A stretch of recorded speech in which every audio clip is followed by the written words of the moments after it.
এইটুকু একটা বাচ্চাকে তুমি এত দূরের একটা হোস্টেলে একা একা রেখে দেবে? কি করবো বলো, বিয়ে করেছি, কোথায় একটু আনন্দ ফুর্তি করে কাটাবো তা নয়, এই হারামজাদাটাকে আমাকে ট্যাঁকে নিয়ে নিয়ে ঘুরতে হবে। তাই বলে তুমি ভাবতে পারবে না দিদি, ও এমন একটা জায়গায় আমাকে মা বলে ডেকে ওঠে না যে লজ্জায় আমার মাথা কাটা যায়। ও তোমাকে মা বলে ডাকলে তোমার লজ্জা করে? করবে না? দাও শনিটাকে রেখে আসি। আয় আয়। আমি একটা কথা বলবো অনু। যা বলার তাড়াতাড়ি বলো। ওকে আমায় দিয়ে দাও না। তোমায় দিয়ে দেবো? হ্যাঁ দেবে।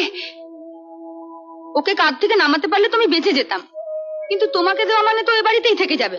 তারপর যখন তখন আমার ঘরে ঢুকে যার তার সামনে আমাকে মামা বলে ডেকে উঠবে। আমি যদি ওকে তোমার ঘরে যেতে না দিই? পারবে আটকে রাখতে? হ্যাঁ পারবো।